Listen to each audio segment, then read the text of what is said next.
Hi, Oded. How are Hey you? Mike, how you doing? I'm doing great. How are you? Good. Good. Well, I'm a big fan of yours, so I'm excited to talk to you.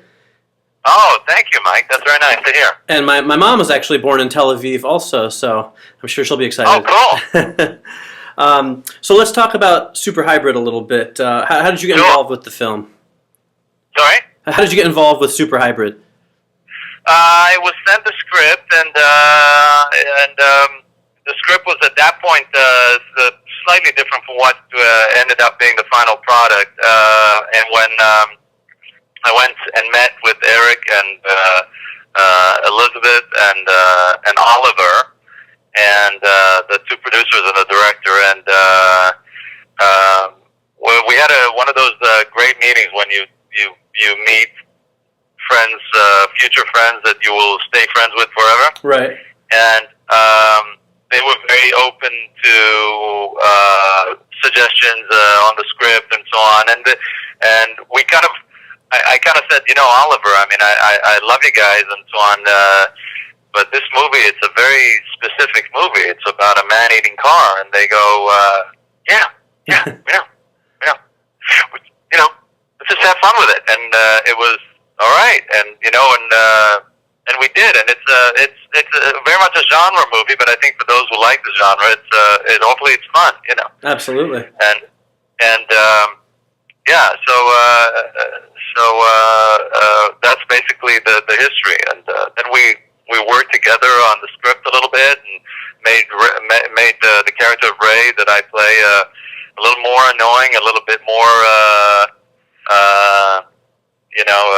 crappy boss and so on, and I think hopefully it worked out. Yeah, well, that's actually a good segue into my next question. I was going to ask you, don't take this personally, but your character is kind of a jerk throughout the film, and I was wondering if, as an actor, that's kind of fun to play, because you do tend to a lot of times play the more heroic characters. Absolutely. I mean, that was something that we specifically worked on after I joined the production. Elizabeth and I worked on the script and kind of tried to find ways to make him as annoying as possible, and yet, in a kind of funny way. You know what I mean? Right. Just the kind of guy you love to hate. Right. And with the whole, his just all he cares about is money and making money and how he could use this to his benefit and all the rest of it. And so it was completely intentional, and I loved playing it. Great. Now, this is obviously a pretty stunt-heavy film and an effects-heavy film, which obviously you're no stranger to. What kind of challenges does that present for you as an actor? Really, the more challenging stuff. The stunts are not as challenging. They're fun, and it's like a little bit of technical work, but they're fun. The more challenging, I guess, is the pretending. Right. Being on a flat ground and pretending that the shaft is there, and that Right. you're looking down at like a deep hole, and you're about to fall down from a high ceilings and things like that. That's the more challenging part. But the stunts, which by the way, it's been a while since we've done the movie, and I rewatched it last night to kind of refresh myself. There's a lot of great stunts in the movie. My gosh, the stunt guys did a phenomenal job. The scene where she rolls all over the car and Yeah. all the rest. I do remember that it was definitely slightly scary inside this structure that we were filming, and having cars flying around in great speeds and all the rest of it. It was quite it had the effect. You know what I mean? Right, definitely. Now, you guys, pretty much the entire film from start to finish takes place in a garage. Was it kind of a claustrophobic shooting environment, or did it lend to, sort of the atmosphere of the film?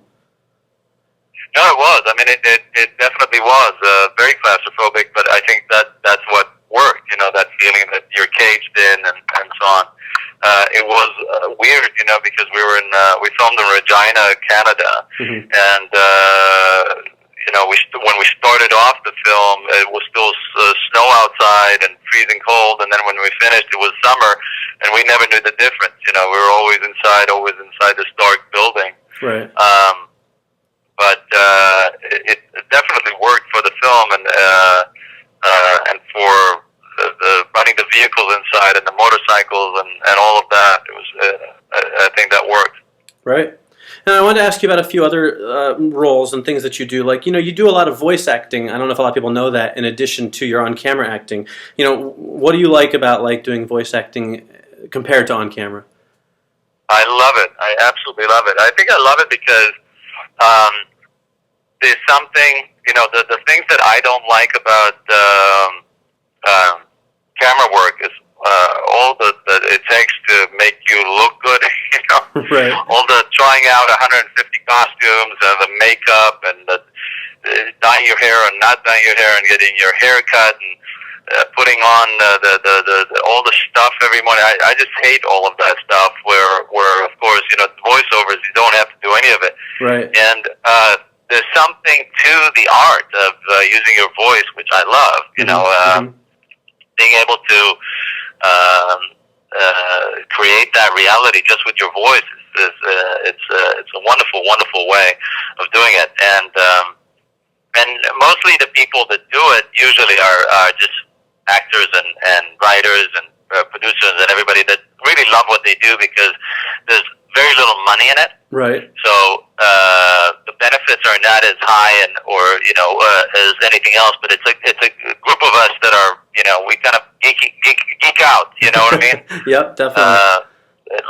We love all these characters and superheroes and villains and things like that. And it's fun. Great.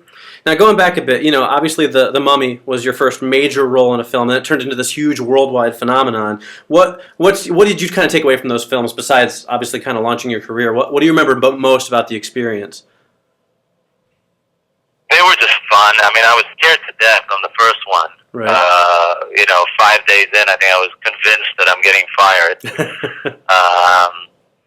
Seriously, I arrived. I came back to the hotel room after shooting night, and my brother, who I flew out to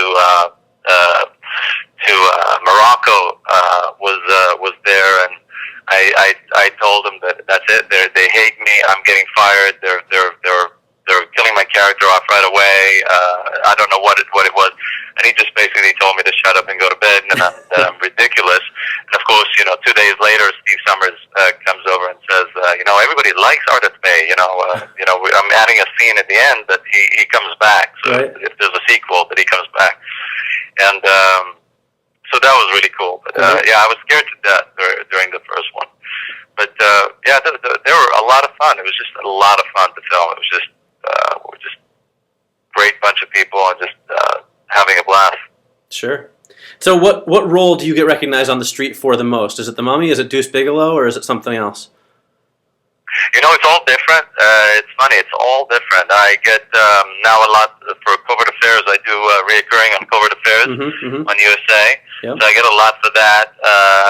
I get quite a bit for Sleeper Cell, which people love. Right. And of course, the Mummy's always.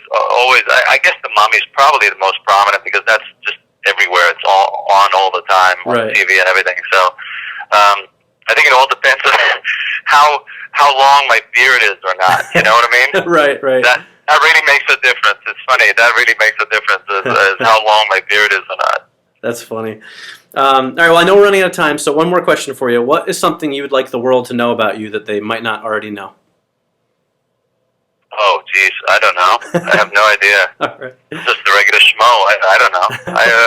Family Guy, that's, not Family Guy the movie, the TV show, but Family Guy just me. I just love being with my family and my kids. I guess that's really all I care about. So there you go. Great. Well, Oded, thank you so much for your time. I appreciate it, and continued success to you. Thank you. Take care.